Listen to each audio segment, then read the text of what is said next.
Assalamualaikum warahmatullahi wabarakatuh. Selamat siang, salam sejahtera untuk kita semua. Baiklah, perkenalkan nama saya Indra Oktawayuda, NIM 21086033 dari Prodi Penjaskesrek. Pada kesempatan yang berbahagia ini, saya akan menjelaskan secara singkat materi administrasi dan supervisi pendidikan mengenai pengertian administrasi pendidik dan tenaga kependidikan.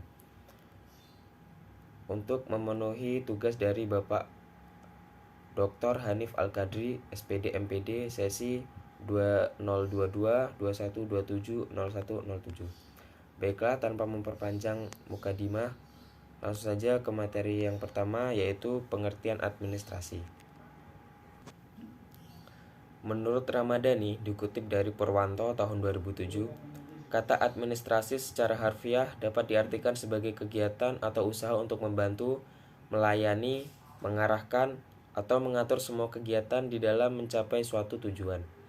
Administrasi dalam pengertian yang sempit yaitu kegiatan yang intinya merupakan kegiatan rutin catat-mencatat, mendokumentasikan kegiatan, menyelenggarakan surat menyurat dengan segala aspek serta mempersiapkan laporan. Yang kedua, pengertian pendidik.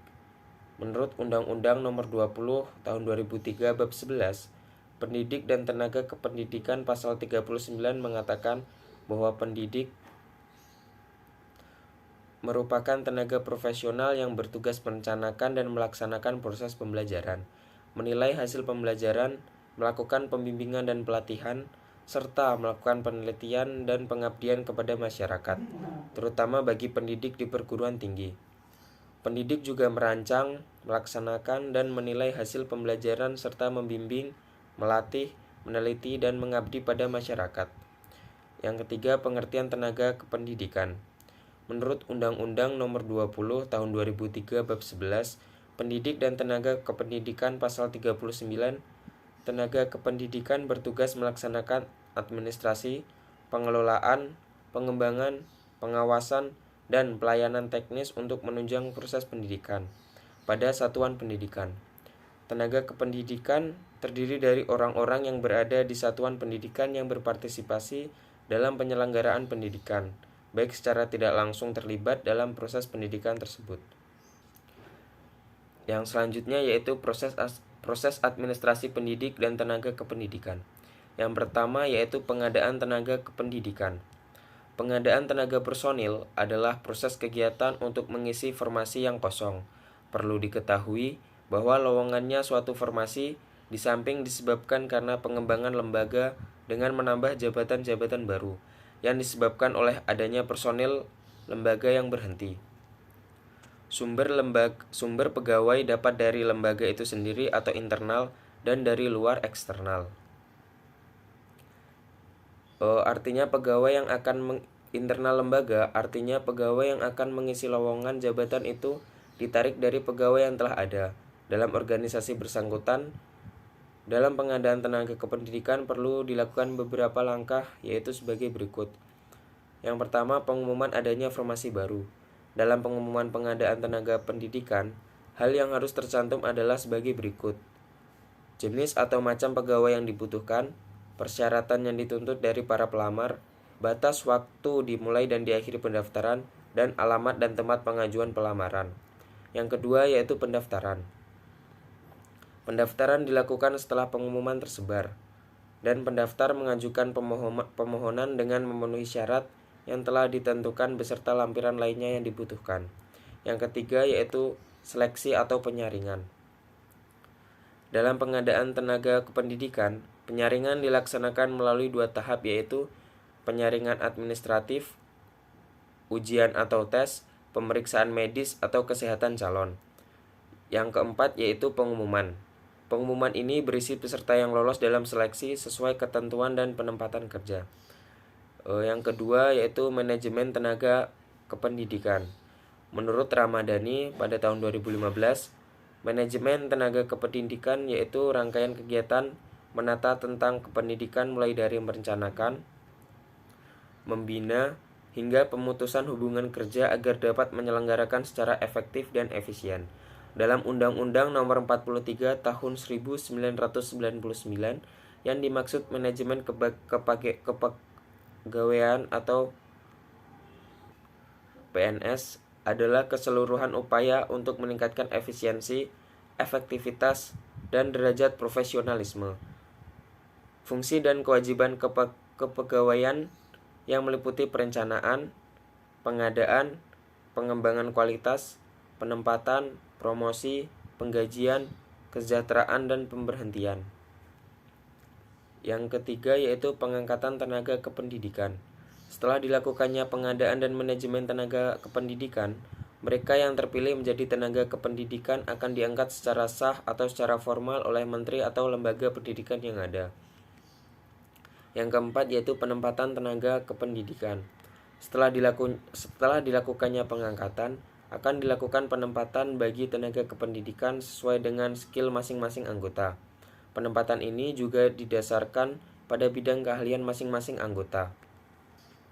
Menurut PP nomor 100 tahun 2000 tentang pengangkatan pegawai sipil, sebagaimana telah diubah dengan PP nomor 13 tahun 2002, bahwa pengangkatan dan penempatan harus memiliki kualifikasi dan tingkat pendidikan yang ditentukan di mana akan mendukung pelaksanaan tugas dalam jabatannya secara profesional, khususnya dalam upaya penerapan kerangka teori, analisis maupun metodologi pelaksanaan tugas dalam jabatannya. Yang selanjutnya yaitu kesejahteraan pendidik dan tenaga kependidikan.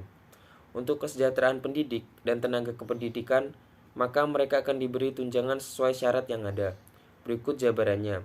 Yang pertama yaitu tunjangan khusus.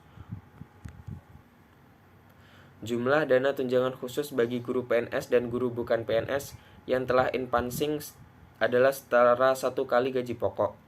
Dikarenakan pajak penghasilan atau PPh sesuai ketentuan yang berlaku. Berikut adalah jenis-jenis tunjangan khusus.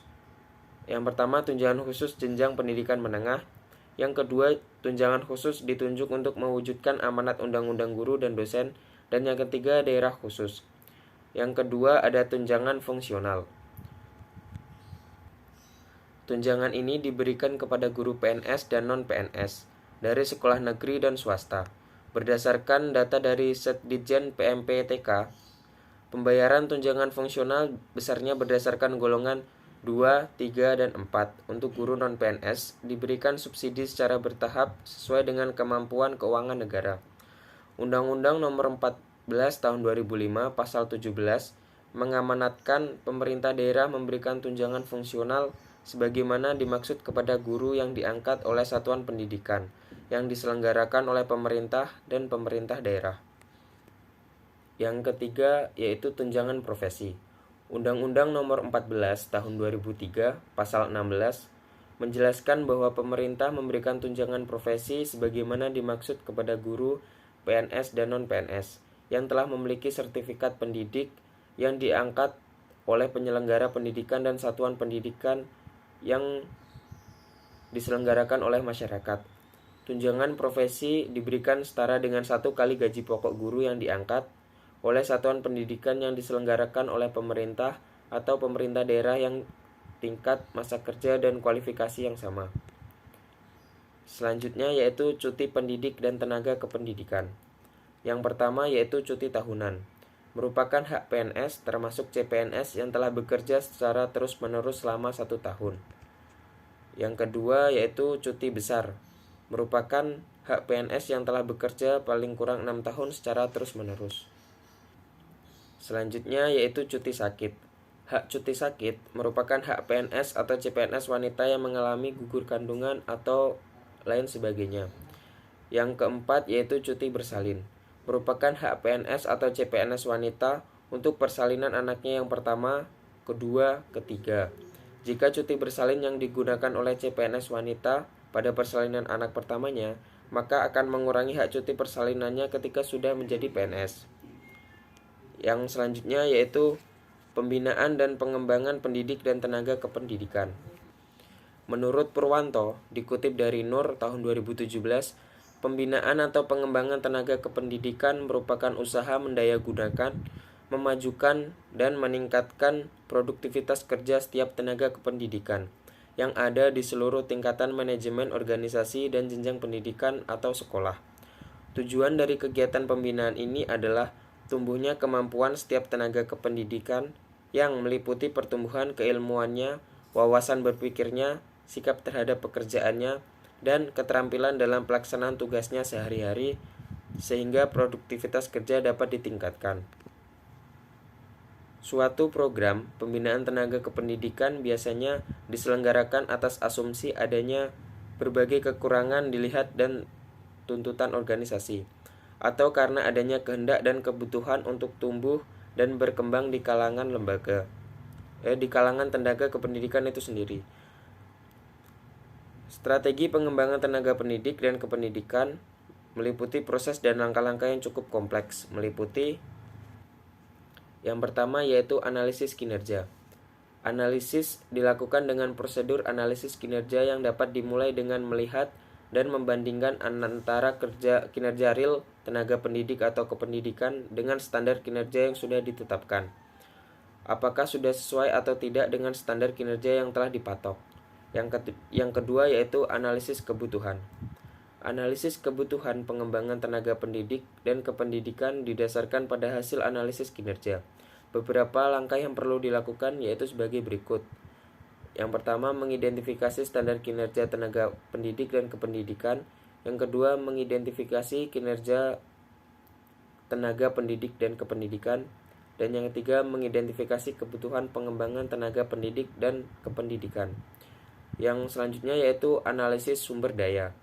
Ada beberapa macam sumber daya yang diperlukan dalam pengembangan SDM tenaga pendidik atau kependidikan, yaitu sumber daya manusia, biaya, fasilitas. Peran guru dalam administrasi pendidik dan tenaga kependidikan. Dalam administrasi, guru memegang peranan yang sangat penting, karena guru merupakan salah satu bagian yang mengatur dan diatur oleh administrasi. Berdasarkan e-jurnal IAIN Kerinci pada tahun 2018, berikut peran guru dalam administrasi pendidikan tenaga kependidikan. Yang pertama, membantu buku induk pegawai. Yang kedua, mempersiapkan usul kenaikan pangkat pegawai negeri, pejabat, cuti pegawai, dan lain-lain. Yang ketiga, membantu inventarisasi semua file kepegawaian, baik kepala sekolah maupun guru maupun tenaga tata administrasi. Yang keempat, membuat laporan rutin kepegawaian harian, mingguan, bulanan, dan tahunan. Yang kelima, membuat laporan data sekolah dan kepegawaian. Dan yang terakhir, mencatat tenaga pendidik yang akan mengikuti penataran. Baiklah, itulah penjelasan singkat dari saya mengenai administrasi pendidik dan tenaga kependidikan. Bila ada salah kata dan perbuatan, saya mohon maaf. Saya akhiri. Assalamualaikum warahmatullahi wabarakatuh.